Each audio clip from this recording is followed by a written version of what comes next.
এই যে বিএনপির এত ভোট, এত হাই পার্সেন্টেজ, এটা দেখে দেশে বিদেশে কিন্তু একটা সিরিয়াস ষড়যন্ত্র শুরু হয়ে গেছে।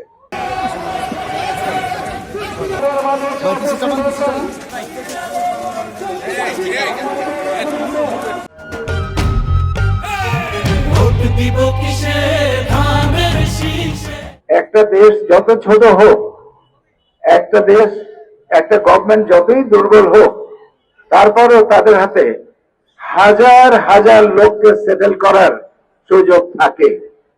কাজে আমি আপনাদের সবাইকে বলবো, আমাদের সেই কলিগদেরকে বলবো, বন্ধুদেরকে বলবো, ভাইদেরকে বলবো যে আশাহত হওয়ার, নিরাশ হওয়ার কিছু নাই।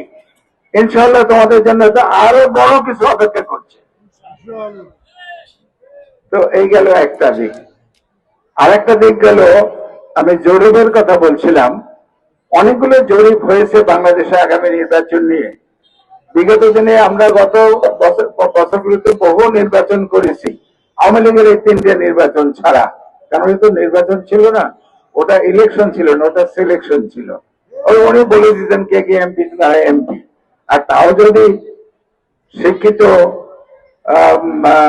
ভালো লোক হতো, একটা কথা ছিল, আলী, চাপরাশি, রাস্তার গায়িকা, এদেরকে এমপি করেছেন এবং তারা আমাদের পবিত্র সংসদকে অপবিত্র করে গেছে।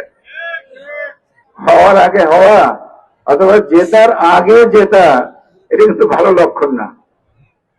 কিন্তু আমাদের নেতা জনাব তারেক রহমান কি বলেছেন? উনি বলেছেন আগামী নির্বাচন আপনারা যতই সহজ মনে করেন, তত সহজ কিন্তু হবে না। তো আপনারা অনেকেই ভাববেন, আরে এটা তো সহজের চাইতেই সহজ, জলপথ তরলং, তারপরেও নেতাই বলছে এত সহজ না, তাহলে গন্ডগোলটা কোথায়? এই হিসাব মিলানো কিন্তু সবার পক্ষে সম্ভব না। একটা কথা আছে না, আপনি যদি যোগ অঙ্ক করতে পারেন, বিয়োগ অঙ্ক করতে পারেন, গুণ অঙ্ক করতে পারেন, ভাগ অঙ্ক করতে পারেন, তাহলে আপনাকে সরল অঙ্ক শেখানো যাবে। আপনারা কি বুঝতে পারছেন না? আমি আবার বলবো, যোগ বিয়োগ গুণ ভাগ জানলে সরল অঙ্ক করা যাবে।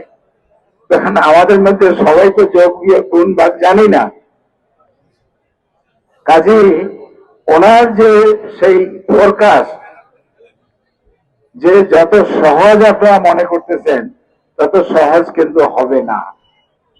তো একটা উদাহরণ দেই, এই যে বিএনপির এত ভোট, এত হাই পার্সেন্টেজ, এটা দেখে দেশে বিদেশে কিন্তু একটা সিরিয়াস ষড়যন্ত্র শুরু হয়ে গেছে। কোন কোন বক্তা এটা কিছু হিন্টস দিয়েছে। এখানেই দেশে বিদেশে কিন্তু সিরিয়াস ষড়যন্ত্র শুরু হয়ে গেছে এবং সেই ষড়যন্ত্র কোথায় হয়, কেমন করে হয়, এটা সব তো আমাদের পক্ষে বলা সম্ভব না।